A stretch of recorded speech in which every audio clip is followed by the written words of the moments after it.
चीन ही उपनते समुद्र के ऊपर ऐसा समुद्री पुल बना सकता था जो लगभग 1000 साल बाद भी मजबूती से खड़ा रहे। इस पुल का नाम था लोयांग ब्रिज। शुरुआत में नदी के दोनों किनारों पर रहने वाले लोग छोटी छोटी नावों के सहारे ही आना जाना करते थे, लेकिन यहाँ नदी और समुद्र का संगम था। साल भर तेज हवाएं चलती थीं और ऊंची ऊंची लहरें उठती थी। कई नावें लहरों में पलट जाती थीं और लोगों की जान चली जाती थी। तब तुम्हारे मन में एक विचार आया। तुमने नदी के बीचों बीच एक पत्थर का पुल बनाने का फैसला किया ताकि दोनों किनारों के लोग सुरक्षित तरीके से आ जा सके। लेकिन पुल बनने के कुछ ही समय बाद वह धीरे धीरे झुकने लगा और कई हिस्से टूटने लगे। कारण था नदी का तल। नदी के नीचे कीचड़ और गाद की मोटी परत थी। उसमें बने पत्थर के खंभे मजबूती से टिकी नहीं पा रहे थे। तब तुमने लंबे लकड़ी के खंभे कीचड़ के भीतर गहराई तक गाड़ दिए ताकि नींव मजबूत हो सके। लेकिन तेज बहता पानी धीरे धीरे आसपास की मिट्टी बहा ले जाता था। इससे लकड़ी के खंभे ढीले पड़ जाते थे और कभी कभी टूट भी जाते थे। तब तुम्हें एक और उपाय सूझा। तुमने नावों में हजारों टन पत्थर भरवाए और ज्वार के समय उन्हें पुल की धुरी के साथ नदी में गिराना शुरू कर दिया। धीरे धीरे नदी के बीच 500 मीटर से अधिक लंबा और लगभग 30 मीटर चौड़ा पत्थरों का एक विशाल आधार बन गया। यह आधार न केवल पुल का भार संभालता था बल्कि पानी के दबाव से और भी अधिक मजबूत होता जाता था। इसके ऊपर तुमने लंबे लंबे ग्रेनाइट पत्थरों को परत दर परत जमा कर पुल के खंभे बनाना शुरू किया। लेकिन जल्द ही एक नई समस्या सामने आई। चौकोर खंभों पर तेज पानी का दबाव बहुत अधिक पड़ता था। इससे उनके टूटने का खतरा बना रहता था। तब तुमने खंभों के सामने वाले हिस्से को नाव के नुकीले अग्रभाग जैसा बना दिया। इससे पानी दो हिस्सों में बंट जाता था और खंभों पर पड़ने वाला दबाव कम हो जाता था। साथ ही पानी का वेग बढ़ जाता था जो जमा होने वाली गाद को बहा कर ले जाता था। यही था नाव आकार का पुल स्तंभ। लेकिन अभी भी एक समस्या बाकी थी। पत्थरों के बीच कई छोटी छोटी दरारें थी। समुद्री लहरें धीरे धीरे इन्हें कमजोर कर सकती थी। तब तुम्हारे मन में एक अद्भुत विचार आया। तुमने पुल के खंभों के बीच सीप और ओनेस्टर पालना शुरू किया। वे तेजी से बढ़ते थे और एक प्राकृतिक चिपचिपा पदार्थ छोड़ते थे। यह पदार्थ धीरे धीरे पत्थरों की दरारों को भर देता था और बिखरे हुए पत्थरों को एक मजबूत इकाई में बदल देता था। अब खंभे पहले से कहीं अधिक मजबूत हो चुके थे, लेकिन पुल का फर्श बनाना अभी भी सबसे कठिन काम था, क्योंकि यहाँ समुद्र का प्रभाव था और पानी का बहाव बेहद शक्तिशाली था। साधारण पत्थर की पट्टियां इस दबाव को सहन नहीं कर सकी थीं। इसलिए तुमने 10-10 टन से भी भारी विशाल ग्रेनाइट शिलाखंडों का उपयोग किया। फिर तुमने ज्वार भाटा के नियम का सहारा लिया। ऊंचे ज्वार के समय नावों में रखकर इन पत्थरों को खंभों के ऊपर तक पहुंचाया गया और जब पानी उतरने लगा तो नावें धीरे धीरे नीचे बैठ गईं। इस तरह भारी पत्थर बिल्कुल सही जगह पर स्थापित हो गए। इसे इतिहास की सबसे शुरुआती तैरती नाव द्वारा शिलाखंड स्थापित करने की तकनीकों में गिना जाता है। इन विशाल पत्थरों ने न केवल पुल का फर्श बनाया बल्कि पूरे ढांचे को और अधिक मजबूती भी दी। बधाई हो, तुमने चीन के 4 महान प्राचीन पुलों में से एक लोयांग ब्रिज का निर्माण कर लिया। चीन का ब्रिज एआई द्वारा बना दिया गया है फर्स्ट कॉपी।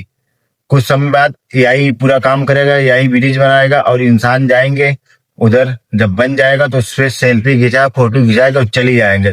तो आपका क्या राय है कमेंट बॉक्स में जरूर बताइए और कहाँ से ये वीडियो देख रहे हैं ये भी बताइए।